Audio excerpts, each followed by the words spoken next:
This week on the Legion Clubhouse, we destroy not one, but two universes.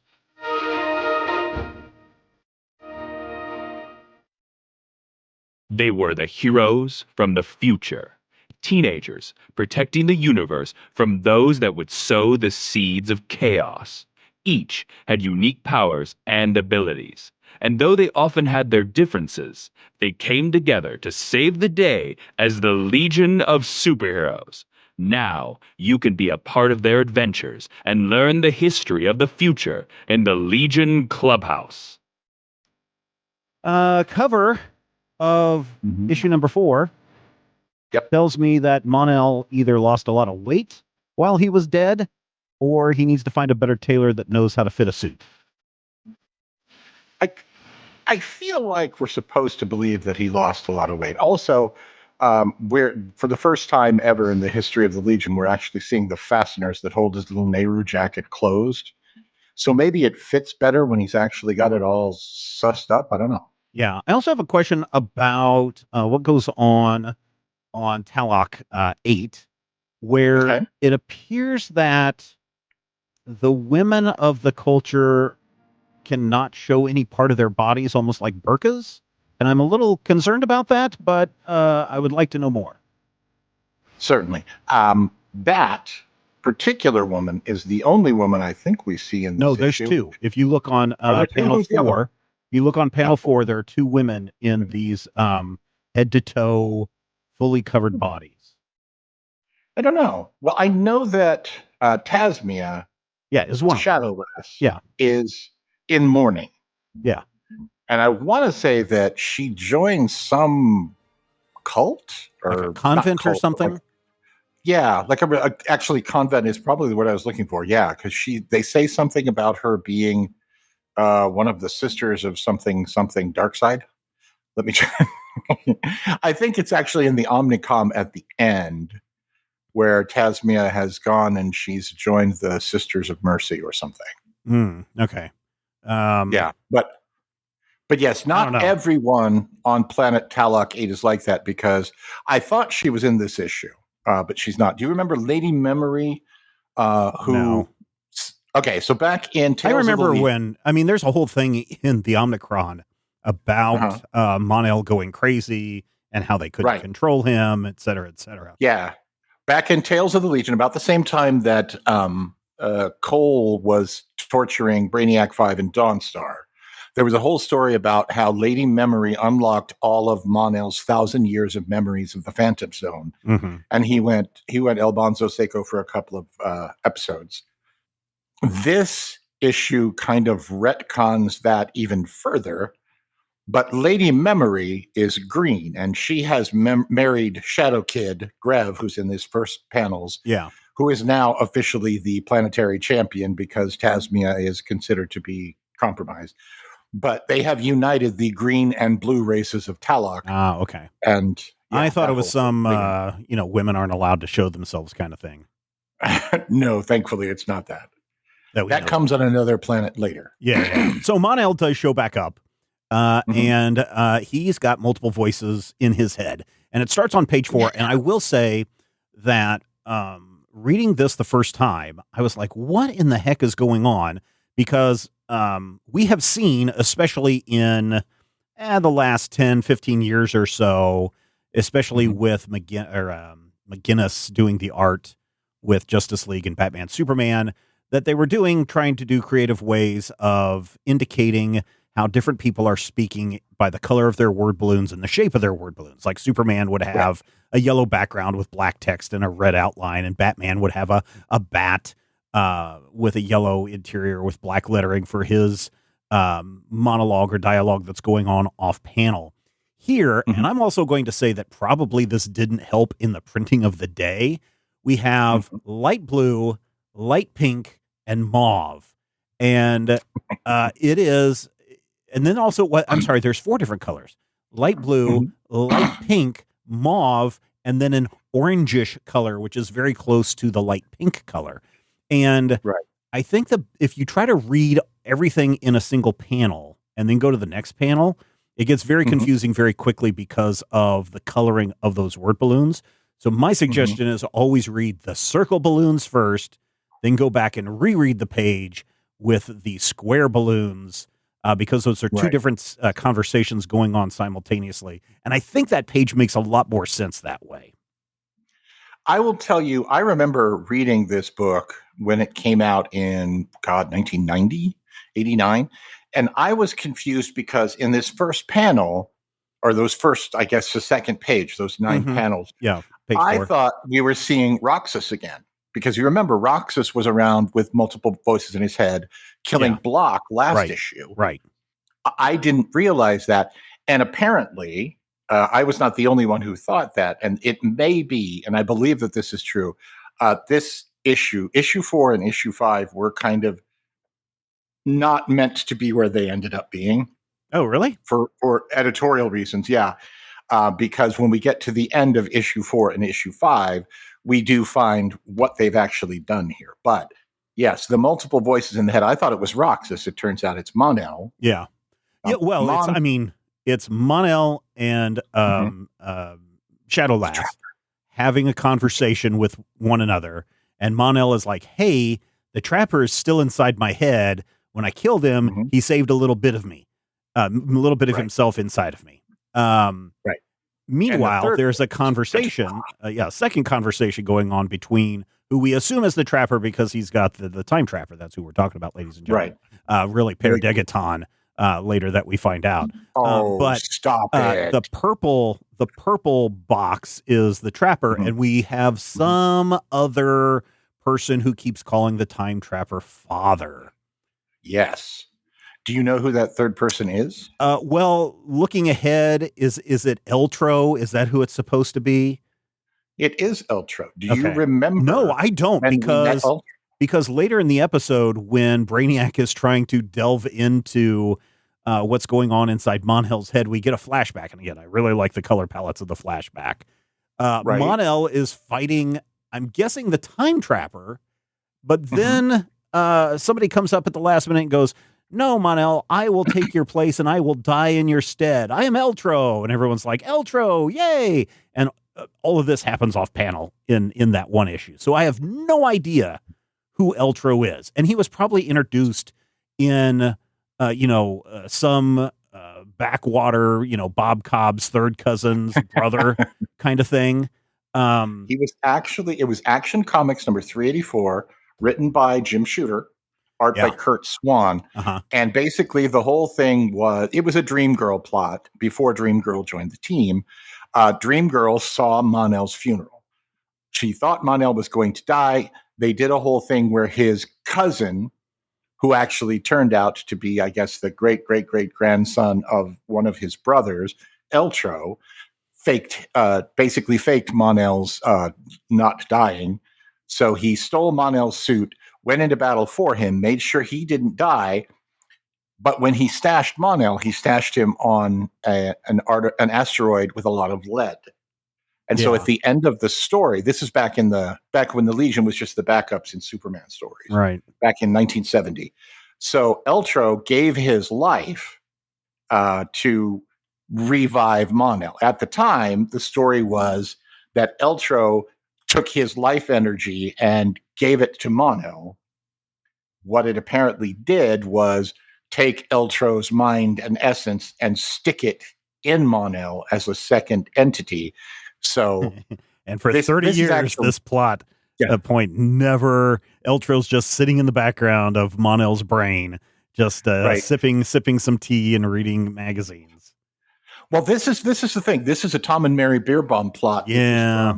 The Legion fanzine days. And the thing about it is it had some moments. Okay, so over the years, Mon-El has gone from being tortured by his past to not being tortured, to being tortured, to not being tortured. And this was initially the fans' kind of fanzine interpretation of any time Mon-El got really angsty and flipped out and was having all of these emotional problems, that was Eltro.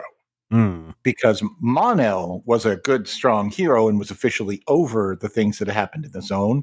Yeah, because he's been 1,000 years in there. Yeah, exactly. So basically, this is kind of it was initially a fanon explanation of why Mon-El's characterization was all over the place for 30 years. But yeah, Eltro, Man, the but see, secondary. again, that's one of those things where it's like, wow, if you weren't reading the fanzine, all this stuff is going to Right. be so lost on you. And I feel like that is, granted, I really, so people are like, Steve never liked anything about it. I really like these two issues. Okay. I'll tell you that Yeah. right now.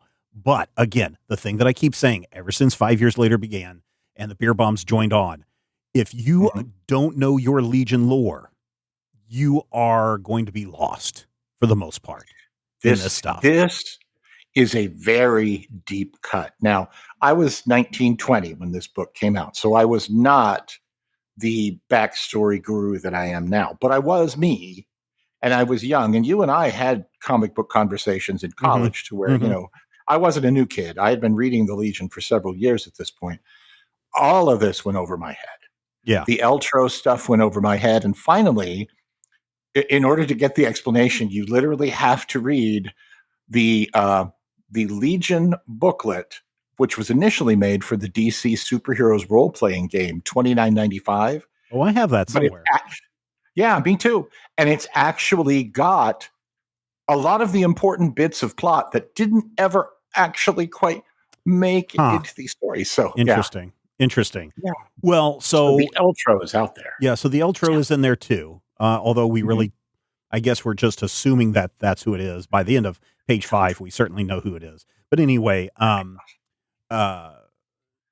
Girl and Mon-El, Shadow Lass and Mon-El go to Brainiac 5, who's like, you can see all these different wave patterns here. If I can just stick this needle up your nose and scramble your brains, Doc Savage would love me for this. And instead, Time Trapper is like, no, you can't do this. And so he executes his plan by taking Mon-El, I guess, to the end of time, where the Time Trapper has ultimate energy and reveals his ultimate plot, which was, we already knew about the Pocket Universe from the Superboy thing, but also because Mon-El was also part of that Pocket Universe where you actually had Krypton, Daxam, and Earth, and those were the only planets there, and reveals that Mon-El was a creation of the Time Trapper. And again, we've talked about this before as well, where anytime anybody went back into the past, they actually went into this Pocket Universe, because what the Time Trapper was doing was he is trying to manipulate time so that he is the ruler at the end of time. But as he's talking to Mon-El, he's like, listen, if I don't do all of these things, if I don't pull all of these shenanigans, if I don't make RJ Brand a Derlin and shape him and make him rich, the Legion would never exist. And without the Legion, Mordru takes over the universe. And that prevents me from being the master at the end of time. So keep in mind, young Mon-El, I am infinitely old, but trust me, I'm the good guy in this situation. I'm the good guy. Your father. Yes. Trust your feelings. Yes. And what the thing, and you just said it, and it is just a stunning revelation when you really think about it. Without the Time Trapper, there is no Legion. Right. So essentially, the Time Trapper created the Legion of Superheroes to be essentially his own menace, but also to keep the menace of Mordru at bay. So literally, the Legion exists because the Trapper was willing to take all of the Surus and get his face kicked in multiple times and have, Matter Eater Lad eat his spaceship once it was made of candy. That's canonical, by the way. But to have all of that happen so that Mordru didn't win. Right. That is some like just galactic level self-delusion there. Just amazing. I don't know if it's self-delusion so much as that's some really smart thinking. That, if Mordru, and we'll find out, what's going on with Mordru, because we've talked about Mordru already a couple of times in previous episodes. Dead. But no, he's not dead. We saw him previous episodes torturing Ron Vidar. That's true. And it's interesting because in order to understand that he has to defeat Mordru, the Time Trapper would already have to be at the end of time, knowing everything that happened, so he could go back and pull those strings to create all these puppet peoples, as they're described in the issue, to defeat Mordru. So that is this chicken and the egg, which comes first kind of thing. It's really kind of a cool concept when you think about it. Is this Doc Brown time travel where they've created a reality that is basically an alternate, or is this Bill and Ted time travel? I think this is one of those things where is doing things because they can. No, I think it is the time trapper is outside of time. So he's like a fourth dimensional being that can see all of time at once, and then he can go back Star to those Trek bits. time travel. No, because even Star Trek isn't fourth dimension time travel, where you're actually existing outside of time. Interstellar would be an example of fourth dimensional Don't pretend you understood Interstellar. Oh no, I understood Interstellar just fine. You forget. I was 9/10 of the way to becoming a physics major until I realized there were prettier girls over in the RTV department. So, well, I mean, that's how I got there. Yeah. Well, I mean, you're not a pretty girl, but we'll leave it at that. But the end result is I'm beautiful if you've never seen me. The end result is Mon-El is like, yeah, I don't care. I'm going to punch you so hard that you explode into a million tiny bits of dust, and the universe goes poof, goes to white, almost like a 0-hour preview of things to come.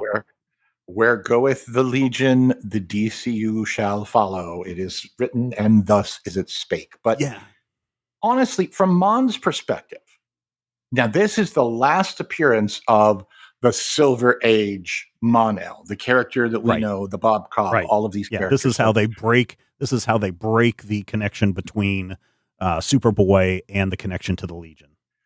This Mon-El had a brother that he loved more than anything. That brother saved him, gave him a life, gave him a home, gave him a family, gave him his wife. And that brother was murdered by this being. And everything that Mon-El knew because of that brother is a lie. I do not blame him for punching the time trapper until his face explodes, because I would have done the same thing. I mean, when you look at it, everything that Mon-El knows is a lie, is created by the time trapper. He himself is a being created by the time trapper as that last ditch. He's basically the time trapper's safety school.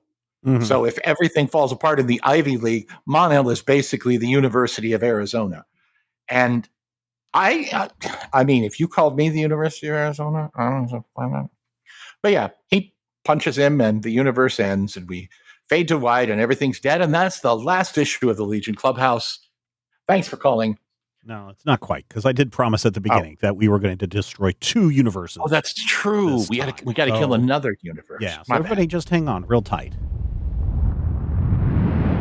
So we lost a legend yesterday, as of this recording, or notified as of yesterday, that Jim Shooter has passed away. This was Mark Wade posted this on his Facebook page on Monday. Rest in peace, Jim Shooter. I just received word that Jim Shooter passed away of esophageal cancer, which he'd been battling for some time. I realized that for many, he's been a controversial figure in the past, mostly with regards to his managerial style, but my experiences with him lay outside that realm and began my lifelong love for his writing, beginning with the first time I ever picked up a copy of Adventure Comics in 1967.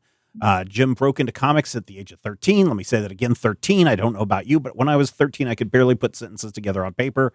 During a hospital stay, he'd been given some Marvel and DC comics and clearly see how much more exciting the Marvel books were, and couldn't understand why DC books couldn't have the same vitality. Having no idea how comic scripts were done, he literally wrote and drew a Legion of Superheroes story on notebook paper and sent it to editor Mort Weisinger, who put him to work immediately, having no idea how young he was until later. Jim left comics in the late 1960s, returning in the mid-70s to a DC that didn't quite know what to do with him, before moving to Marvel and eventually serving as their editor-in-chief for many years. Subsequently, he launched a succession of long and short-lived comic companies. Over the past few years, he'd been making frequent comic convention appearances. My meals and conversations with Jim were always genial, and I never failed to remind him how inspirational his work was to me. There are storytelling choices and stylistic influences I got from him in nearly all my work. I regret that I didn't get a chance to say goodbye, but I'm glad he's finally at peace after years of suffering. Godspeed, Jim. And that's really nice for Mark Wade to post that and to let people know. I think most of the replies that I have seen on social media in the last 24 hours have been more on the Jim Shooter influence on the Marvel comics and everything that happened at Marvel while he was editor in chief. But for the purposes of this show, obviously, Jim Shooter was a huge influence on the Legion of Superheroes and for young comic book hopeful creators. Knowing that he did this at a young age, I think is also very important. I don't know anything about Jim Shooter personally. Never met the guy, never talked to the guy, never had a chance to exchange hellos with the man. So, I'm sorry that he has passed, but I don't feel, unfortunately, I don't feel the impact as if it was somebody that I knew personally. I'm just kind of keeping it in that mindscape. Also, I kind of feel, I know a lot of people think that Shooter is this big deal, but I really kind of feel, and we talked about this on the show where we talked about, him as a young creator, how difficult and nerve-wracking it was for him to be 14 years old and Mort Weisinger yelling at him over the telephone, calling him out of class to the principal's office and just reaming him out over the telephone. And then he had to go back to class and finish his studies because his family needed that money to survive, almost like a Jim Allen, the Colossal Boy kind of story. And I feel really bad for Jim Shooter in that way. But I think at the same time, he did something with his life that he, and hopefully everyone else, is very proud of him. Yeah. And Shooter did what he loved. And one thing that, I always remember the story that Larry Hama tells. Larry Hama, by the way, is one of the sweetest men in the world. Larry Hama very seldom has a negative word to say about anybody. Larry Hama says Shooter was complicated.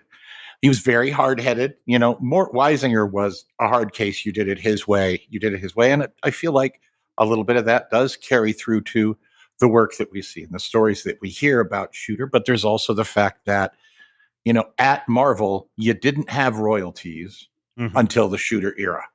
That was not entirely Shooter's doing. I will grant you that. But it came about during the Shooter era. He was a key part of that. There's also a story about how they had an elderly creator who had no insurance. And so Shooter knew that he could put him on the insurance. The sign up was on Wednesday. He passed away on Tuesday. And Shooter went upstairs with Hama, with the paperwork, and he said, yep, we're going to fill this out. We're going to put him on the insurance. Everything's going to be fine. Just go push it through. It'll be fine. Did not tell them that the man had died the day before, because that way the family got some sort of benefit out of the insurance plan. So it's one of those things where you look at Valiant Comics, you look at the short runs of Defiant and, all of his other books. He started like 6 companies after leaving Marvel. Yeah. So, Shooter is a comic book guy, and there's nobody in the comic book guy world, even Wade, even Frank Miller, all of these guys, they are very unique individuals, very specific individuals. And Shooter is one of those guys who he did things that were great. He reputedly did things that weren't great. But for me, when it comes down to it, it's the stories, and revitalized the Legion at a time when the Legion was kind of fallen off the vine. That was getting into we're in the backup stories era where everything is falling apart. We don't even have our own book anymore era. And I feel like Shooter kind of revitalized the Legion with the Fatal Five, with your Karate Kid, with your Feral Lads. He, for better or worse, invented the massive intercompany crossover. Didn't invent, but really pioneered the use of the limited series to really focus on characters that weren't your Captain Americas, your Iron Mans, your big time players. So, everything that I cannot say anything personally about Jim Shooter, the man, never met him. I've heard stories about how he was wonderful. I've heard stories about how he was not wonderful, but I will say this. If you're a Legion fan, even if you don't care for him. I think you kind of have to respect for Oh yeah, his definitely. creative Yeah. output. Yeah.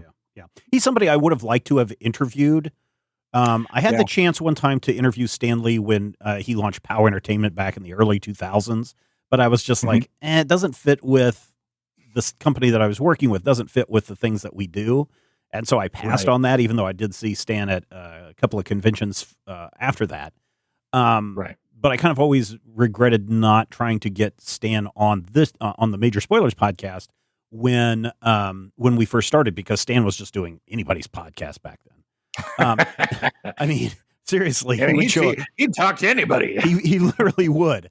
And then I think Jim Shooter would be another one. Now I've had a chance to talk to Mark Wade multiple times over the years, and some other people, but I think Jim Shooter was one of those people I would have liked to have talked about, especially his early age when he was working on Legion and working at such a young age, and the hardships that brought overall. But he will be missed.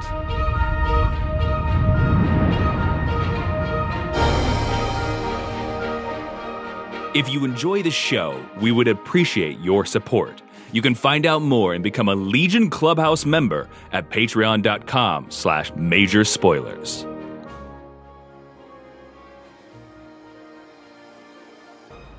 All right, it is time to destroy another universe, because with the Time Trapper out of the way, Mordru wins.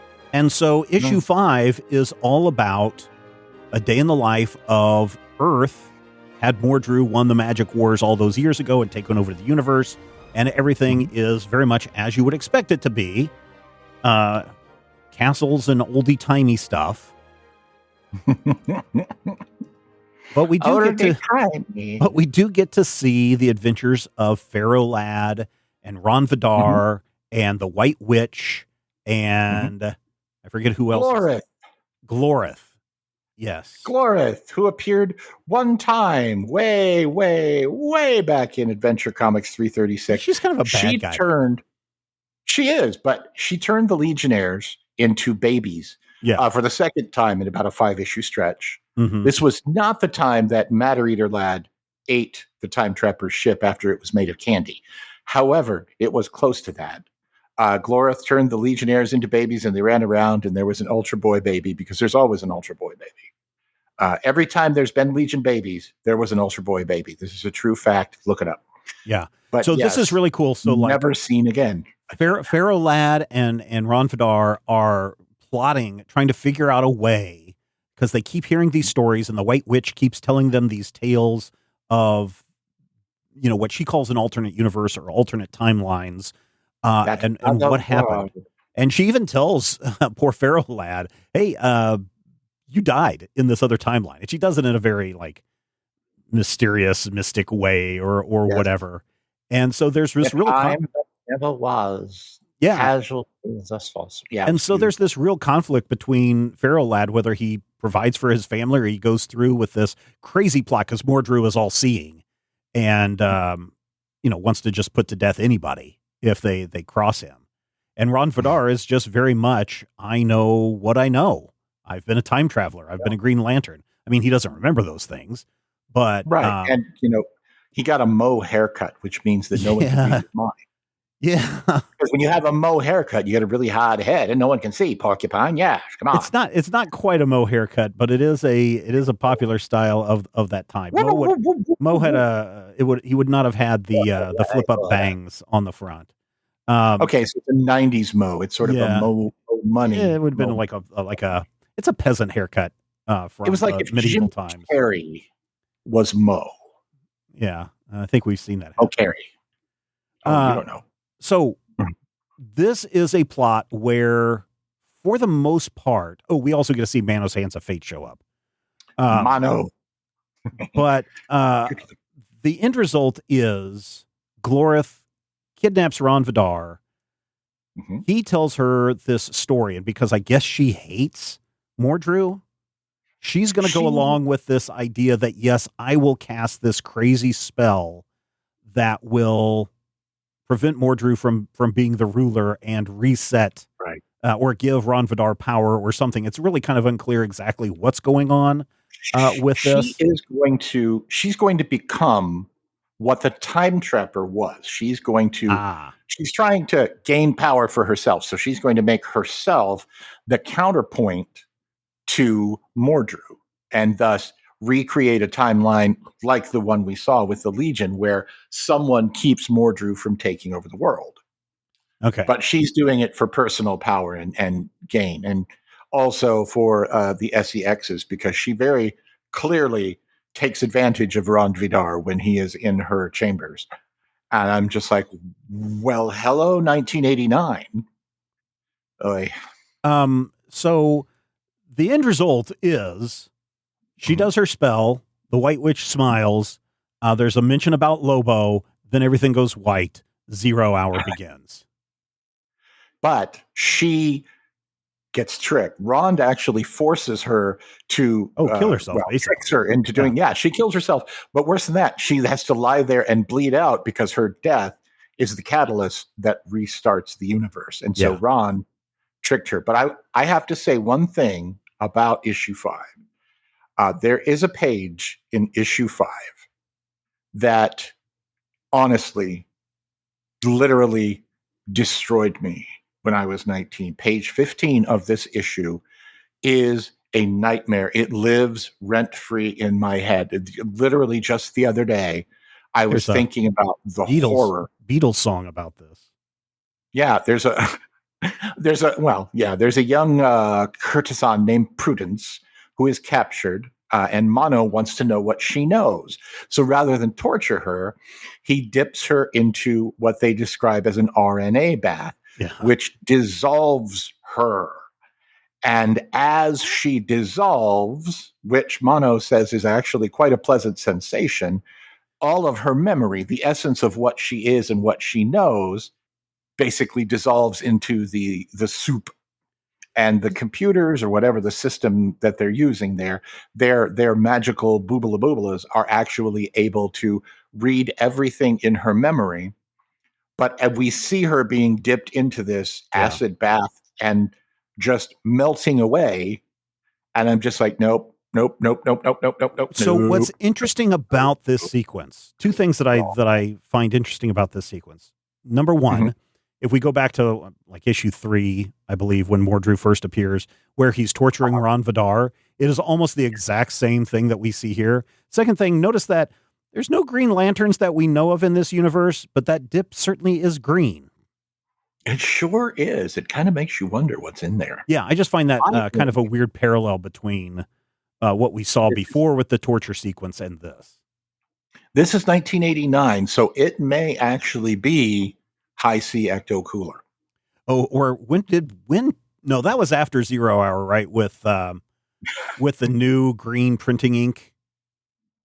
Remember that? Oh yeah, the green ink would have been it was like 95 or 96 or something. Yeah, Underworld Unleashed 96, I think. Yeah.